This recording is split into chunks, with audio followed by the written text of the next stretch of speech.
प्रदोष व्रत एवं प्रदोष व्रत कथा समस्त पापों को दूर करने वाली होती है। तो आइए सुनते हैं प्रदोष व्रत कथा। इससे पहले यदि आपने हमारे चैनल हिंदू व्रत कथा को सब्सक्राइब नहीं किया है तो इसे सब्सक्राइब करें वो बेल आइकन को प्रेस करें ताकि आने वाली वीडियो का आपको नोटिफिकेशन मिल सके।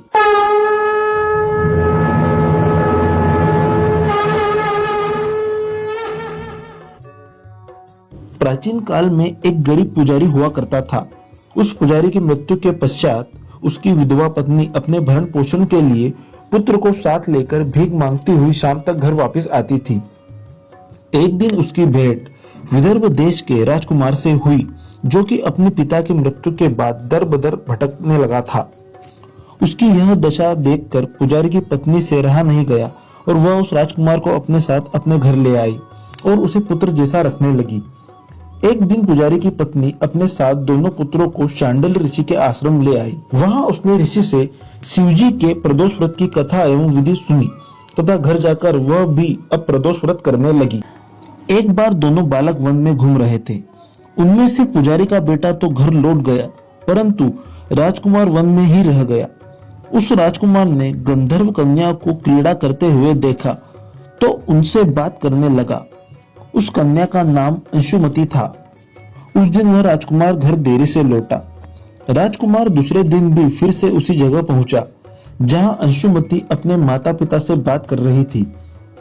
तभी अंशुमति के माता पिता ने उस राजकुमार को पहचान लिया तथा उससे कहा कि आप तो विदर्भ नगर के राजकुमार हो ना?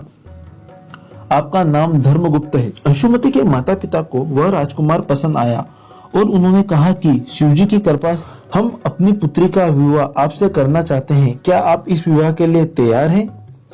राजकुमार ने अपनी स्वीकृति दे दी तो उन दोनों का विवाह संपन्न हुआ। बाद में राजकुमार ने गंधर्व की विशाल सेना के साथ विदर्भ पर हमला किया और घमासान युद्ध कर विजय प्राप्त की तथा पत्नी के साथ राज्य करने लगा।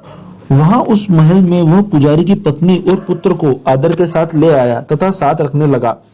पुजारी की पत्नी तथा पुत्र के सभी दुख व दरिद्रता दूर हो गई और वे सुख से अपना जीवन व्यतीत करने लगे।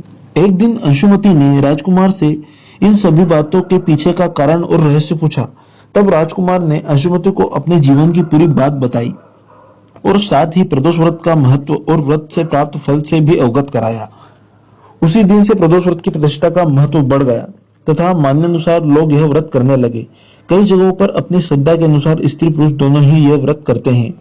इस व्रत को करने से मनुष्य के सभी कष्ट और पाप नष्ट होते हैं एवं मनुष्य को अभिष्ट की प्राप्ति होती है।